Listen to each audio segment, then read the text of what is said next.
Hello guys, welcome back onto the Dutch Couch.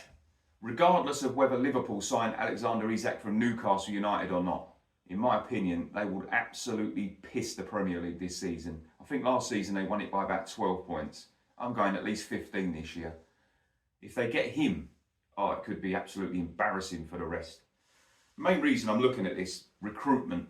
Arne Slot's been very clever in his recruitment. Didn't do too much last summer, didn't need to. This summer, spent massively in the right areas. Left back they needed, Kirkes. Florian Wirtz, unbelievable. I mean, they've spent silly money on him. Could end up being an absolute bargain in my opinion. Jeremy Frimpong at right back suits this team perfectly. Pace to burn. The development under Slot will be outstanding for him. The goalkeeper, Mamardashvili, is an interesting one. I think he's going to push Alisson Becker for that number one spot. I really do. That's going to be an interesting battle. But one player the jury might be a little bit out on at the moment is Hugo Ekitike, sorry for me. They got from Frankfurt. They spent big money on him. I'm not sure he's the level. I'm not sure. I've watched a lot of him in the Bundesliga. I like him, but I'm not sure he's this level. But he can only improve playing around players like Mo Salah, McAllister, Szoboszlai, Gakpo. He can only improve in that sense. I hope he proves me wrong. I hope he's a success. But if they get Isak, you might as well put the ribbons on the trophy now and tell everyone not to bother turning up because they're going to absolutely rip it to shreds. I'm looking at the main rivals, right? I'm looking at Arsenal and City in particular. They've spent big money as well, yeah. But I'm looking at the signings that City have made. I'm looking, how many of them signings would get into Liverpool's first 11? I'm looking at James Trafford. No. I'm looking at Ryan Aït-Nouri. No, they've got Kirkes. I'm looking at Tijani Reinders, Dutch international from AC Milan. Last season, Serie A midfielder of the season. Brilliant player. Does he get in the Liverpool first team? I'm not so sure. I don't think he does. I'm looking at Ryan Cherki. They've signed him from Lyon. Excellent player, young, bags of potential, skill to burn. Absolute baller. But does he get in the Liverpool first team? Would he strengthen their team? I'm not so sure at the moment. In this moment in time, time will tell. He might be an absolute revelation this season, and I'm looking forward to watching him. I'm looking at those signings and I'm thinking, they've strengthened their team, but none of them make a mark on Liverpool's. An already strong Liverpool team from last season that's got even stronger. I'm looking at Arsenal's. I'm looking at Kepa. Nowhere near it. He's a backup. Norgard, he's a backup for Arsenal. He's not going to make it. I'm looking at Noni Madueke, nowhere near the Liverpool first 11. I'm looking at Victor Gyökeres. This is an interesting one because Arsenal have signed him on the back of him scoring absolute bagfuls of goals for Sporting Lisbon in Portugal, right? Which is similar to what Liverpool did when they signed Darwin Núñez. He was at Benfica, absolutely ripping it up. Well, he hasn't set the world alight, has he? He hasn't pulled up any trees, so there's no guarantee that Victor Gyökeres at Arsenal will do this. Will smash it here. There's no. That's a. As much as the price wasn't too bad actually, but it's still a gamble in my opinion. The only one I would say would be Martin Zubimendi, and I know Liverpool last summer were very interested in him, but that didn't happen. He's one that he's going to have to hit the ground running in my opinion because Arsenal have lost Thomas Partey. It's a big hole in that Arsenal midfield. As much as people talk about Partey for his off-the-field antics and what he's been up to, dirty dog. On the pitch, he was massive for Arsenal. So Zubimendi's really going to have to come in there and hit the ground running. At the moment, would you put him in the Liverpool first 11 over Ryan Gravenberch? No.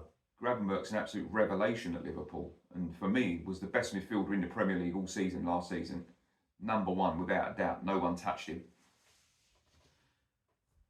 On Arsenal, on the count of Arsenal, while we're quickly on Arsenal,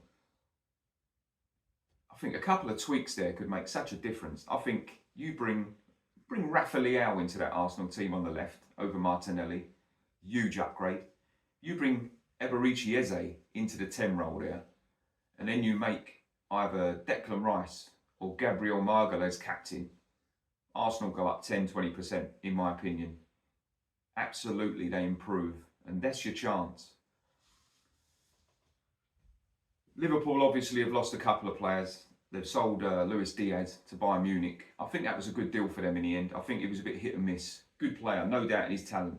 But 2 good games, 2 anonymous ones for me. Every time I saw him, you weren't sure what he was going to get. And I don't think Liverpool as a team are consistent. I don't think he was consistent. That's the difference. This is why I think they've let him go. But let's see. I mean, it's going to be interesting. What Liverpool have, in my opinion, over these both of these teams and everybody else is one player. Well, I say two. I'm going to say Van Dijk as well. He's on another level. But Mo Salah, he is absolutely levels above anybody in the Premier League. And Liverpool have him at his peak. He's been at his peak, and I don't think there's any slowing him down. Last year, I'm thinking, right, he's going to slow down now. He's going to go to the Saudi Pro League. He's gone up a level again. He's relentless. This guy must train so hard. He's continuously wanting to improve, and he's doing it. Goals, assists, unbelievable last season. And he's more than that. The personality he has suits that team. The presence he has in that team. He's like a god at Anfield. They absolutely love him. Absolute crowd favourite. Brilliant player. Love him.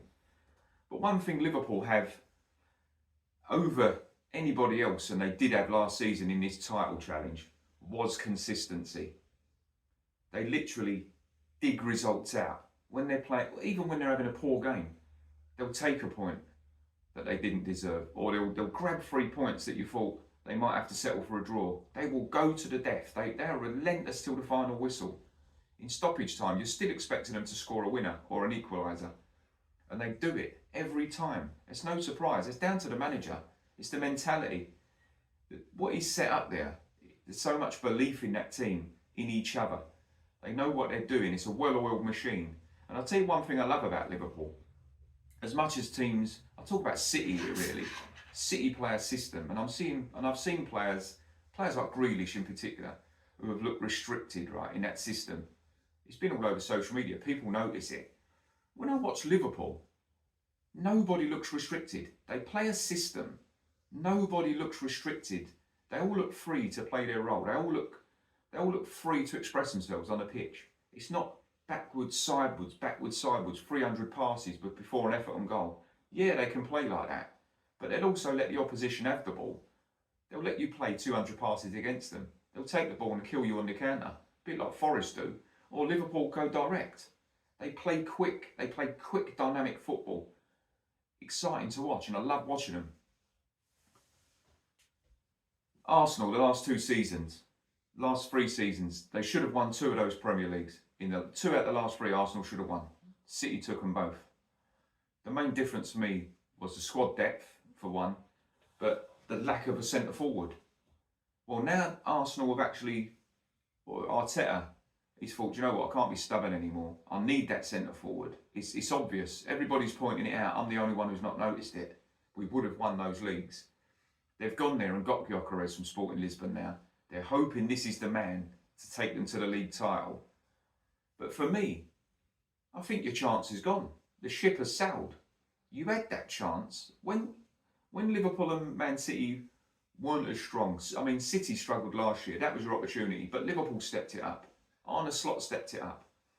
The season before that, Arsenal should have won that league all day long. When Saliba got injured and Rob Holding was playing towards the end of the season, Arsenal blew it there. They needed a centre forward. But I think they've left it too long. I really do. I think the chance has gone. I'll be very surprised if Arsenal really put a serious challenge in for the title this year. I really will. Like I say, I'm going 15 points. Liverpool win this title by guarantee. HMS pissed the league. But Arne Slot for me last summer, genius masterstroke last summer. You can see it how you like it, see it how you want to see it. I put a video out last year about this and I mentioned it. Last summer, the most genius thing Arne Slot did was come into Liverpool and not rip everything up by the roots. He came in, he noticed that Klopp left him a fantastic squad, just needed little tweaks. And the one thing that he did, bringing in Ryan Gravenberch, revelation, making him central, that was genius for me. And what he's done, he's gone there, he's got had a season, now he's assessed it, now he can see what he needs to improve. When you look at them, I don't even see any weaknesses. I don't see any weaknesses in Liverpool's armour.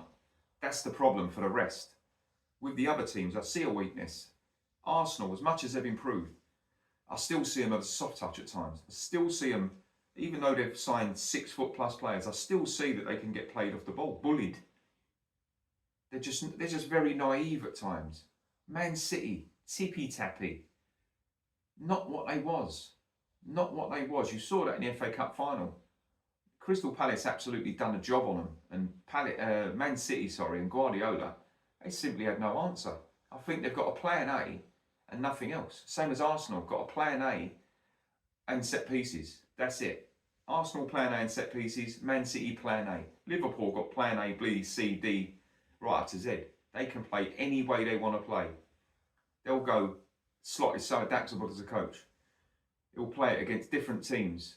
He'll work out the weaknesses and he'll rearrange things. He'll make changes at the right time. Tactical substitutions. Tweaks. He does it. He's so clever. This guy, Arne Slot, analyses everything to a T. He's top dollar and he's going to win so many trophies. And I do think that this is going to be a period of dominance for Liverpool. This is another dominant period for Liverpool coming up. We're in the middle of it now. Already it started and it's going to crack on. I guarantee it. But I'm looking at one other team who are going to step up. Chelsea's going to step up. It's guaranteed. The amount of fucking dosh they've spent is outrageous. But now they're buying young, hungry players they can develop. They look like they've got some sort of plan. Whereas before, Chelsea would just throw silly money at crap. Anybody and everybody. And loan out 48 players. Now they look like they've got a plan. And João Pedro, for me, is going to be massive for them this season. He will be a huge hit for Chelsea in the Premier League this year. He's going to go up a couple of levels, that boy. But I do still think that they're going to be too inconsistent. So I can't really see them challenging for the title. But yeah, I'd love to see in the comments what you think. But I'm definitely going Liverpool.